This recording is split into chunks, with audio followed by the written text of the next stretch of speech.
பண்டிகைக்கு ஊருக்கு போற சந்தோஷம் ஒரு நரகமான பயணமா மாறினா எப்படி இருக்கும்? அப்படி ஒரு அவல நிலைக்கு ஆளாயிருக்காங்க நம்ம ஊரு பெண்கள். திருப்பூரிலிருந்து கிளம்பிய ஒரு ரயிலில் நடந்த இந்த அதிர்ச்சி சம்பவம் இப்போ சமூக வலைதளங்களையே உலுக்கிக்கிட்டு இருக்கு. பின்னலாடை நகரம்னு பேர் போன திருப்பூரில் பீகார், ஜார்க்கண்ட், ஒடிசான்னு பல மாநிலங்களைச் சேர்ந்த 7 லட்சத்திற்கும் அதிகமான வடமாநில தொழிலாளர்கள் வேலை செஞ்சுட்டு வராங்க. இப்போ தீபாவளி பண்டிகைக்காக அவங்க சொந்த ஊருக்கு கிளம்பிட்டு இருக்காங்க. திருப்பூரிலிருந்து பாட்னாவுக்கு கிளம்பிய பாட்னா சூப்பர் ஃபாஸ்ட் எக்ஸ்பிரஸில் ரயிலோட S5 கோச்சில் தான் அந்த சம்பவம் நடந்திருக்கு. இந்த S5 பெட்டி பணம் கட்டி முன்பதிவு செய்யப்பட்ட பயணிகளுக்கானது. ஆனா ரயில் கிளம்பின கொஞ்ச நேரத்துல டிக்கெட் எடுக்காத சாதாரண ஓப்பன் டிக்கெட் வச்சிருக்கிற நூற்றுக்கணக்கான வடமாநில தொழிலாளர்கள் இந்த பெட்டிக்குள்ள முந்தி அடிச்சிட்டு ஏறுறாங்க. அவ்வளவுதான். ரிசர்வ் பண்ணி சரியா காசு கட்டி பயணம் செஞ்சவங்களோட நிலைமை ரொம்ப மோசமாச்சு. குறிப்பா பெண்கள் படுற கஷ்டம் சொல்ல மாளாது. தங்களுடைய சீட்ல வடமாநில தொழிலாளர்கள் வந்து உட்கார்ந்துக்கிட்டாங்க. கொஞ்சம் கூட நகர இடம் இல்ல. ஒரு கட்டத்துல கழிவறைக்கு கூட எழுந்து செல்ல முடியாத அளவுக்கு எங்களை நெரிசல்ல சிக்க வச்சுட்டாங்கன்னு அந்த பெண்கள் கண்ணீரோட கதறி இருக்காங்க.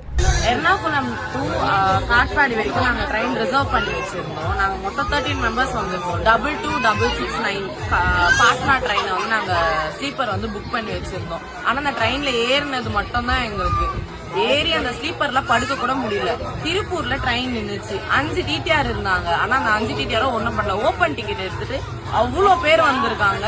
எங்களால உட்கார முடியல, தூங்க முடியல, எதுவுமே பண்ண முடியல. ரொம்ப டிஸ்டர்ப்டா இருக்கு. போய் டிடிஆர்ட்ட கம்ப்ளைண்ட் பண்ணா அவர் எங்க வேணா போய் சொல்லிக்கோங்க, என்ன வேணா பண்ணிக்கோங்க அப்படின்னு சொல்றாங்க. RPF கிட்ட சொன்னா எந்த ரியாக்ஷனும் இல்ல. 139க்கு போன் பண்ணா அவங்க ஹோல்லே வச்சிருக்காங்களே தவிர எங்களுக்கு எந்த ரெஸ்பான்ஸும் கிடையாது.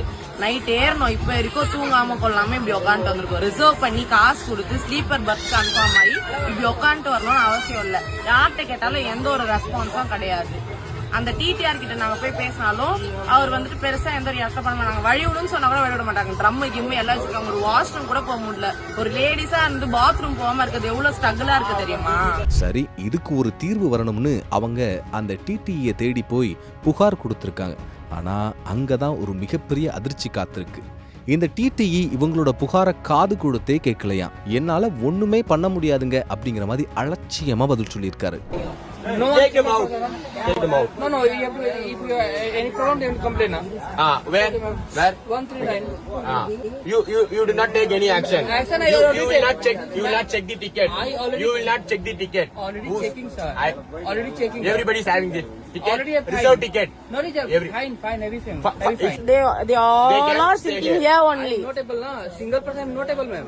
Okay. Why are you allowing unopen ticket passengers on the reservation compartment? What passenger is coming? That's why I am coming. That's your duty. You should answer for the passenger. மேல அவர் கேட்டதுக்கு அமைதியா எல்லாரும் டிடிஆரும் போயிட்டாங்களே தவிர யாரும் எந்த ரெஸ்பான்ஸும் கொடுக்கல. பொறுத்திருந்து பார்த்த பெண்கள் கொந்தளிச்சு போனாங்க. சட்டப்படி தங்களுக்கு சேர வேண்டிய உரிமையை கேட்க அதிகாரி ஒருத்தரை இப்படி பேசினா என்ன பண்றது? உடனே தங்களோட செல்போனை எடுத்து ரிசர்வ் பெட்டிக்குள்ள அத்துமீறி உட்கார்ந்துருக்கிற கூட்டத்தை வீடியோ எடுத்திருக்காங்க.